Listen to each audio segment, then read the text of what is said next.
We're looking at Romanticism, the attitude or paradigm that characterized many works of literature, painting, music, architecture, criticism, and historiography in Western civilization over a period that spans from late 18th century to the mid 19th century, but which still has echoes today. The idea here is focused in true feeling as the core sensibility that followed the French Revolution. And it is a period we know as the Age of Romanticism. France, like the rest of Europe, was changing fast. A rapid rise of population, the spread of industry, a shift from country to city, and an emergence of an urban working class, which helped to bring about the growth of a new social structure and a change in the social structure before this, and with them, new political conflicts. Also, the printing press was now enabling millions to receive new ideas and information. And it was in a newspaper, probably La Gazette, that the French artist Géricault read the horrifying account of the tragedy of the Medusa, which was a French frigate, a large boat, which was shipwrecked and whose survivors embarked on a raft and were decimated by starvation before being rescued at sea. The shipwreck had scandalous political implications because corruption and nepotism of the French government was exposed by this event. It had something to do with an incompetent captain and one that was willing to sacrifice others to save himself and his comrades. The raft incident is treated here as an epic heroic tragedy, showing a contemporary account in an unprecedented way, that is, with passion. Look at those figures. They are in despair and also in gestures that are very expressive, frantically waving and directing attention towards the hope of being rescued. It ended up being regarded as a political allegory, a metaphor. As described by a French historian, France herself, our whole society rides on that raft. It is how French people felt themselves through the history, the harsh history of that whole change and violence that the French Revolution had brought for them. You can see the painting, the light and darkness, that drama that's being expressed. You might say that it is Baroque, and it does have strong influences with Caravaggio, with that chiaroscuro, but it is not Baroque because if it were, it would be a religious theme, the one that would be presented, and not a contemporary event.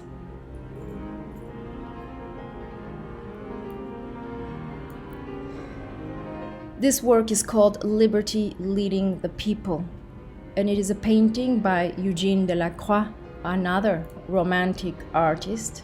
This work commemorates the French Revolution of 1830, also known as the Second French Revolution, which led to the overthrow of King Charles X. Here, a woman personifying the goddess of liberty leads the people forward over the bodies of the fallen and holds this flag, the flag of the French Revolution, which actually is the current flag and has remained France's flag. That figure is viewed as a symbol of France and the French Republic. The Statue of Liberty in the United States is a variation and was actually a gift, as you probably know, to the United States. This is an allegory to invite others to come together in this Republican cause for liberty that is the figure represented. It was also showing of victims, which were not before portrayed in painting. Following the defeat of Napoleon, France endured a tumultuous succession of governments, an absolute monarchy, followed by a restricted constitutional monarchy, a second republic, a second empire, and a more lasting third republic established in 1870. But at the end of 1880, Paris was in revolt again.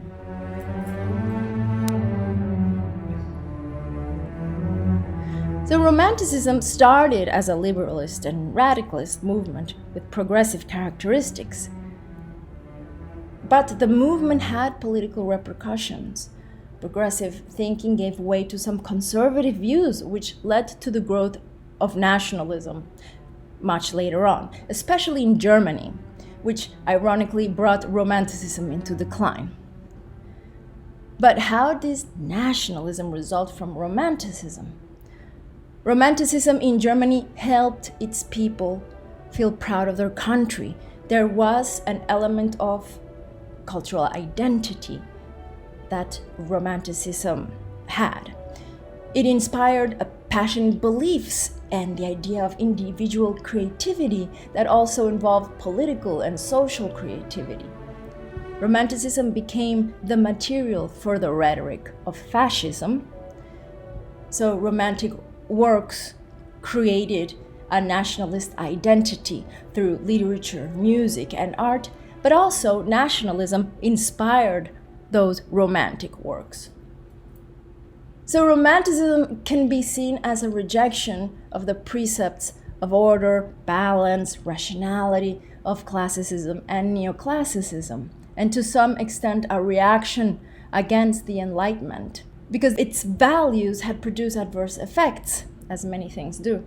So it had, on the one hand, developed science, but separated science from all other areas of knowledge and also held science above any other area of knowledge. So as if that absolute truth is held in science and only in science, and nothing else can add to truth. And just the very idea of truth also is a little dubious, isn't it? To proclaim individualism above collective accountability, it's that idea of every man for himself, that individualism, that is a syndrome, and it's so perverse in the dominant attitude today. And the taking up of violence, that is murder, war, bloodshed, guillotines, massacres, all in the name of democracy. That is, the ends justify the means. Also questionable ethics. The fundamental aspect of Romanticism, according to the poet Baudelaire, was not the subject matter, but feeling itself. That feeling alone could give art its merit. That was the idea with Romanticism. And so the old moralities, religion, traditional ethics, civic virtues were thrown out the window. Even reason itself was seen to be insufficient. All that counted here was feeling and experience. And even today we see that as a very strong trait of what many people believe to be art or the artistic. Here is an excerpt from a film, Mansfield Park, which is an adaptation from the novel by Jane Austen, a late 18th century writer. It demonstrates the unromantic pragmatism, a practical attitude, as vulgar compared to the refined romanticism. And we're gonna start with the character speaking. The first one is Mary Crawford, the character with the moral and materialistic views, versus Fanny Price, the young lady sitting in the sofa, which you will see soon, who is the modest heroine, true to her heart. Let's just parachute to the scene. Or we can recover. Here is my proposal. We must persuade Henry to marry Maria. After a respectable period, Edmund and I will accept Maria and Henry into our acquaintance and household. And then the rest of you, after an appropriate period of distance, will decide to properly support them as well. And the Bertrams, being people of respectability, as they are, she may recover her footing in society to a certain degree. In some circles we know she would never be admitted, but with good dinners and large parties, there will always be those who will be glad of her acquaintance. Such a developed strategy. And how will a poor clergyman afford these good dinners and large parties? Chance is not always unkind. I beg your pardon? If Tom is not able to recover, Edmund will be the heir. And wealth and consequence could fall into hands no more deserving.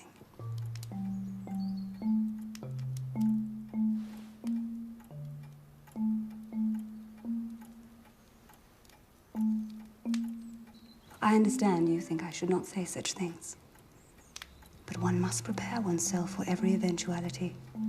It is the mark of an evolved individual. No. No, what I advise is that you, Sir Thomas, do not injure your own cause by interference. Let things take their course. That, I understand, may be a difficult thing, but although Tom, bless his heart, may not be strong enough for this world, the rest of us must be. I speak merely of what must be done, not what I feel. You may wish to reconsider your eagerness for Tom's death. And you may wish to reconsider your thinly veiled anger towards me, Fanny Price. If you'd accepted my brother as you ought, you might now have been on the point of marriage, and Henry would have taken no pains to be on terms with Mrs. Rushworth again.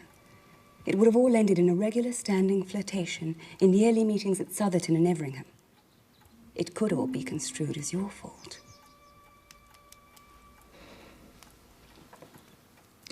Your startling adaptability to my brother's possible demise sends a chill through my heart. A chill. And cheerfully planning parties with his money.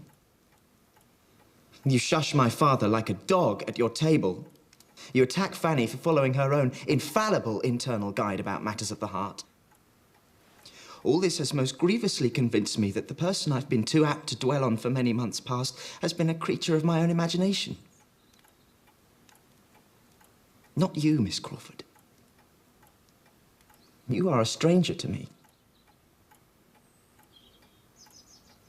I do not know you, and I'm sorry to say I have no wish to.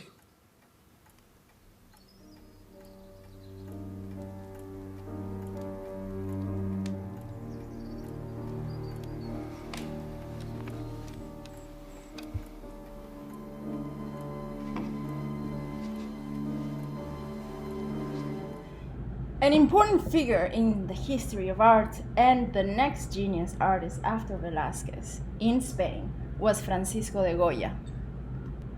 Like Velázquez, Goya was commissioned royal family portraits, like this one. This painting is a wink to Velázquez, his Meninas, but with a twist. Goya appears here also, on the left, but he's separate from the family, he's in the shadows. And the royal family appears at center stage, taking in all the light. Unlike Velázquez, Goya has no interest in being part of this family, this royal group, and we cannot see what he's painting. That's another difference. As if to imply that Goya has his own opinion, but he doesn't want to share it with us, probably because it's not a favorable opinion of the monarchy. The way he has painted those royal characters is cartoon-like almost. And if you look closely at the expressions and the positioning of the figures, it is possible to make a psychological analysis of these family relations and the attitudes of those characters. An aloof king and a dominant queen, a stern grandmother, a vacant future wife. This is Goya's 3rd of May. It's a parallel vein of work that Goya had, of paintings and engravings which offer a critical view of the upheavals and injustices of early 19th century and late 18th century Spain, but has universal attraction. In his painting, Goya shows the church in darkness. It is an execution that is witnessed by the church, but that powerful institution is left impotent under this execution of a secular martyr. The peasant victim can symbolize Spain, which rose against the Napoleonic invaders at this time. The victims have faces, but the killers don't. And this is the most often noted aspect of the 3rd of May, and rightly so. With this painting, the modern image of war as anonymous killing is born. So one can make different interpretations as to the symbolism of each aspect. I wonder, for example, if the soldier's lantern might possibly symbolize the French Enlightenment, and which at this point, the affections of the Spanish liberals for French freedoms of the French Enlightenment might have been suspended. It's that lantern which is illuminating this victim. There are other observations that can be made. For instance, that the soldiers are not French because of their hats. Their hats have a high brim. So it can be any soldier from any place. They are anonymous. And another observation is that the victims there are also left with expressions of shame and guilt because of their impotence, or that they are probably getting what they deserve. So Spain is getting justice brought back to them for all their sins and their own injustices. So there's the monk who stands for the Spanish Inquisition, and there's also a possibility that Goya included himself in the dead character in the foreground. So these are all interpretations of different people, but it is an iconic painting of wartime. Goya watched the arrival of the foreign conqueror Napoleon, believing at first that he was bringing order, progress, and liberty, but in fact, he came to destroy, to violate, and to massacre. Goya developed with this a series of aquatints. One of them, Los Desastres de la Guerra, the disasters of war, records the horrors of the Napoleonic invasion. I'll let the images speak for themselves.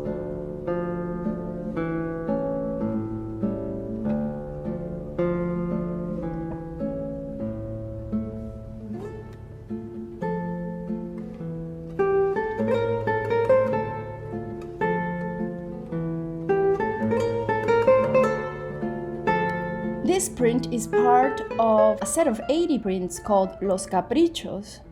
The term capriccio is an Italian term that means an architectural fantasy, but in this case, the idea of fantasy is far removed from the light-hearted spirit of that term.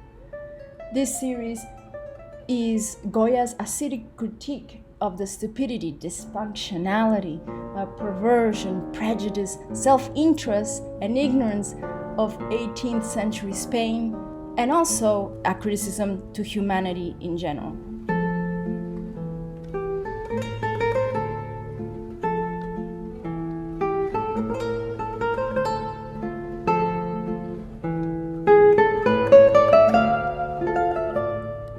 The sleep of reason produces monsters is an iconic image.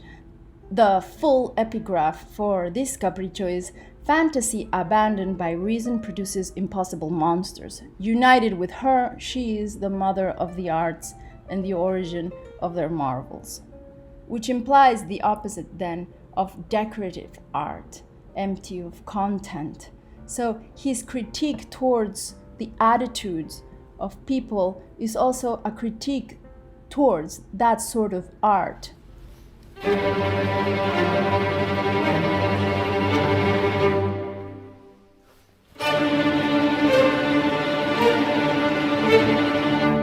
A common theme of Romanticism is the idea of the sublime, referring to the idea of allowing emotions to overwhelm rationality through an encounter of the uncontrollable force of nature. And this is a common image that I've shown before of Caspar David Friedrich's Wanderer Above the Sea Fog of 1818. a different take on nature, but that is overlapped with Romanticism, is of two main artists, and this is John Constable, and he was strictly a landscape painter. That's plein air in French for in open air, which implied that you were out of the studio and you directly painted what you were seeing where you were. Constable proposed three important points when he was appointed teacher at the Royal Academy: that landscape painting be scientific as well as poetic, and that imagination alone cannot produce art, so that's different from the Romantics, and that no great painter was ever self-taught. So he had an alliance to this academy and to the pedagogy of art. Though these prescriptions seem formulaic, he was opposed to the use of a formula. That's an irony. He said, no 2 days are alike, nor even 2 hours. Neither were there even 2 leaves of a tree alike. So this is the quintessential observer. It has to do with his philosophy of making art, which involved looking and grappling how to capture it in painting. And what I'm showing you is the finished painting on the right, the small one, and the center, the large one, is actually an oil sketch. It's remarkably avant-garde or experimental and ahead of its time in this oil sketch, and predates the Impressionists by 50 years, so that's a lot. And actually, Constable and another artist that I'll show you are going to be the precursors of Impressionist art. This is William Turner, his Snowstorm. This was a successful artist in his time, and it was the financial independence that he had that allowed him to indulge his freedom and make art. He was precocious. He exhibited at the Royal Academy at the age of 15. He was considered a genius, but he was also eccentric. He almost had no friends except his father, who was also his studio assistant for 30 years. Nowadays, it's hard to get an assistant being an artist at all. In response to criticism about the blurriness of his painting, he wrote back, "Indistinctiveness is my forte." And I think what confidence one must have to be an artist. You almost have to be an eccentric in order to survive.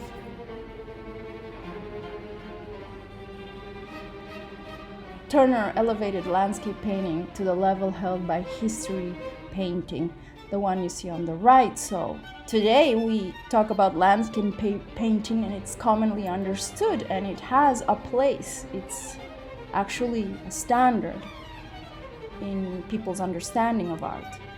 It seems to show the sublime, but with a very different vantage point. So Turner seems to grapple with that idea of the sublime, but that uncontrollable force. Look at the tiny figures at the bottom right, the animals and possibly some people. They are going to be taken by that storm. They're going to be eaten by those waves. And that is true. This is a great observer and was capable of capturing something so temporary, so volatile as the weather.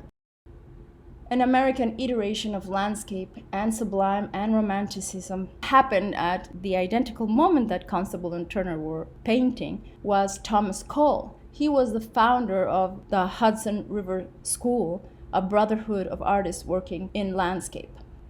He's showing nature here, and also with a critical eye how man destroys nature and changes it. This work was collected by wealthy industrialists who were both paying to destroy this land and also to collect images of that which they destroy. They did not pay attention to this criticism. That's the common injustice that happens even today when we see people hunting and using the heads of animals as the decor for their living rooms.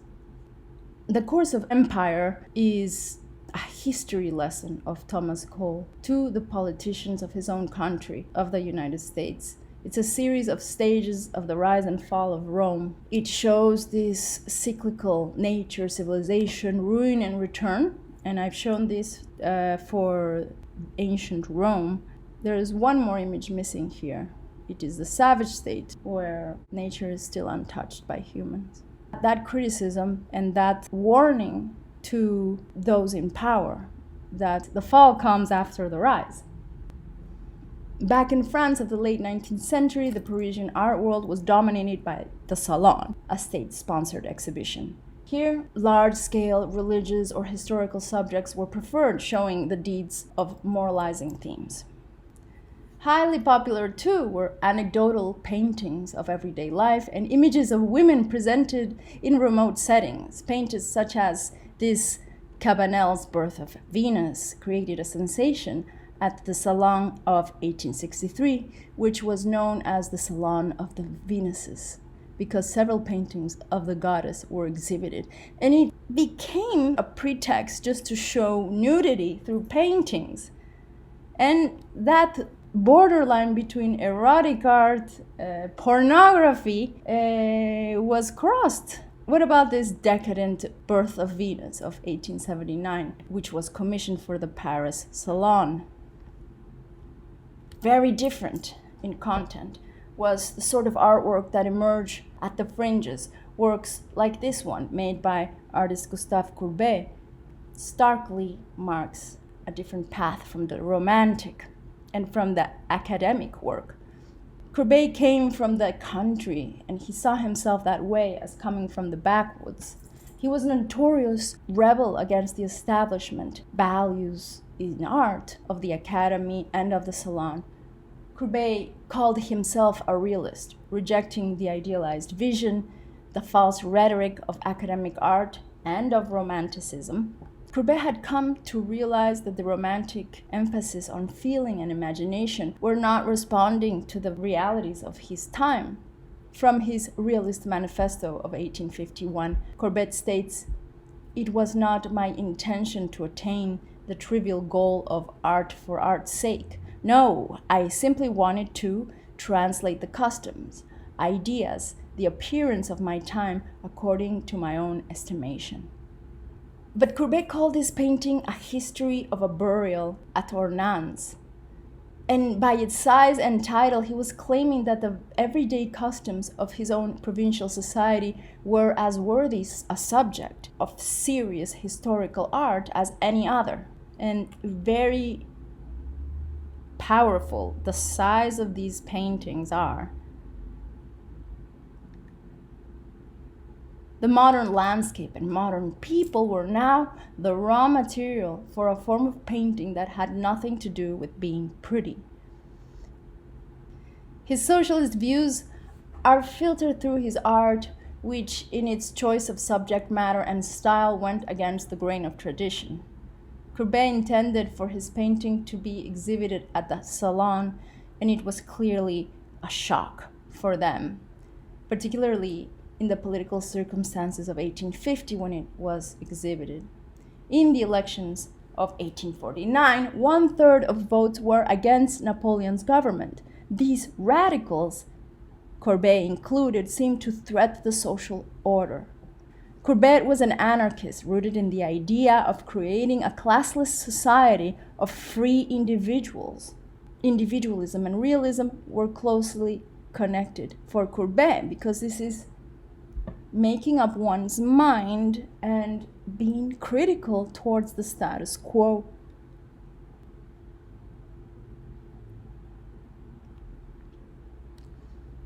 When in 1849 Courbet exhibited The Stonebreakers, this monumental painting that depicts two ordinary peasant workers, one too young for hard labor and the other too old, expressed the feelings of hardship and exhaustion that he was trying to portray. Courbet shows sympathy for the workers and disgust for the upper class by painting these men with a dignity all their own. He disregarded that academic hierarchy with a heavy impasto also. That's the texture of the material that violated those standards of finishing a painting. Another artist who worked with the same vein as Courbet was Jean-François Millet. In this painting, The Gleaners of 1857, he's showing three women gleaning in a field of stray stalks of wheat after the harvest. Here, too, is that statement of sympathy for the lower ranks of rural society. The painting was received poorly by the French upper classes. I imagine they were appalled that they couldn't believe the nerve of these artists to paint these people who, for them, were supposed to be behind the scenes. There is an innovation which would drastically change the face of art and the way people see one another. It is the invention of the camera, which developed throughout history and by multiple people, beginning with the camera obscura. But the camera was invented, as we know it today, by Joseph Nicephore Niepce in about 1816. Niepce technically took the first photo on a homemade camera with silver chloride covered paper. This is a view from the window at Les Gras, 1825. It is the earliest surviving photograph. And the camera types continued to change throughout many generations of photographic technology, including daguerreotypes, calotypes, dry plates, film, and digital cameras, making them more and more available to the masses. Made by Daguerre in 1837, this is the earliest dated daguerreotype. Daguerre took this photo, which is believed to be the earliest to show a living person. Two men, a shoe shiner, and his customer were still enough to leave a trace. This is the famous Eiffel Tower by Gustave Eiffel.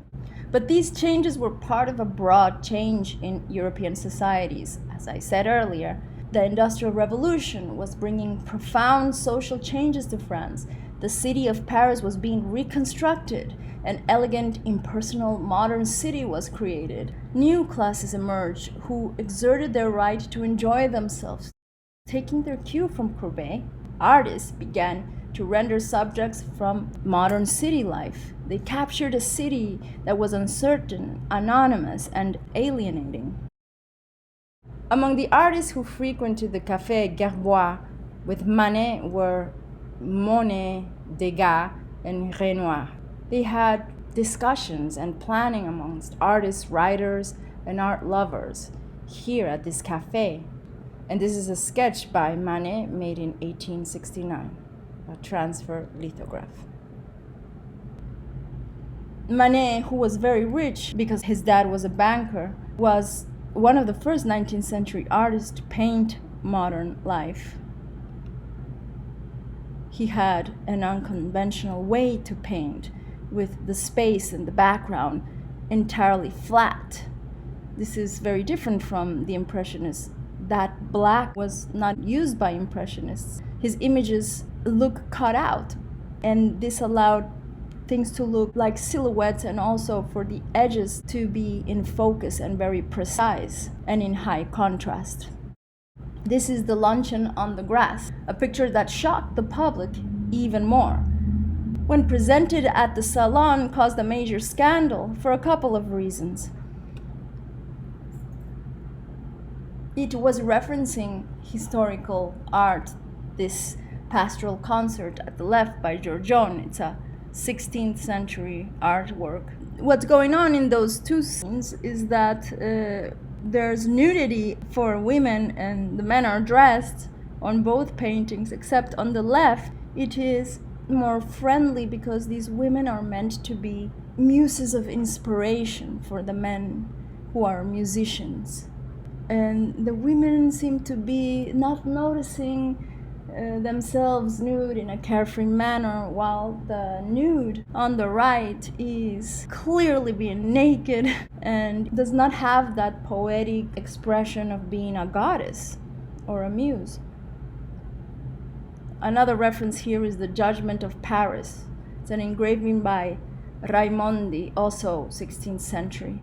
Is exactly the figure, the posture. So there was a collage of references here. If we flip it, could also be exactly the pose of the creation of Adam in the Sistine Chapel. So it's possible that Michelangelo took this engraving as a reference, that figure, and used it in his Adam, and then Manet took that same posture. Edouard Manet here is showing that he was that first person to grasp Courbet's full importance. His luncheon, among other things, is a tribute to this older artist. He particularly offended contemporary morality by juxtaposing the nude and the attired figures in an outdoor setting, the more so since the title did not refer to an allegory of inspiration for poetry. There is that ambiguity. The scene does not fit an allegory, yet it doesn't seem like an everyday experience either. Luncheon is also seen as a visual manifesto of artistic freedom of the artist to paint or represent whatever he wishes. Manet throws away all methods of constructing a pictorial space. He does not follow the tradition of the Renaissance, but a screen made up of flat patches of color and patches of genres, the landscape on the back, the still life in the foreground, and the portrait painting, all in one. And then Picasso is going to take that further, and we'll see that with modernism. That model is very boldly looking straight at us, is another feature that Manet is going to show and reiterate here in his Olympia. Critics regarded this model the apostle of the ugly. She looks like a dead corpse, they said. When the Olympia was submitted to the Salon, it was accepted, but was greatly criticized because it offended Parisian men, because she was expressing herself not as a goddess, again, but flat out as a Parisian prostitute. Also, Manet is referencing other painters in art history that are showing these nude women posing, but notice the differences in poses. In a way, almost some with languid expressions, like they're almost falling asleep, that they will not be strong enough if the man comes upon them, and almost offering themselves, their bodies, to whomever is the observer. So very passively. And this is a reference that is more direct, is with Titian's Venus of Urbino. Look at the direct gazes. Both women are direct, but one is more shy and more timid. There is that change in society that's shown here that is also in that luncheon in the grass, where reality is shown in a more raw manner. The roles of women in society were also changing. This expressing and displaying reality and showing things as they are, or revealing something that is considered standard or that is overlooked as standard or as mainstream, is also termed in theory denaturalization. It is making visible the artifice of the status quo and also revealing the ideology behind it. And that's something that Manet captures from Courbet and that Courbet initiates. They had a discuss at the thin veneer of respectability, and specifically in this one, this lust and above all the hypocrisy that was part of French society and also of his own family, an affair that had to do with his father and himself, and it's a long story, but it has to do with his biography.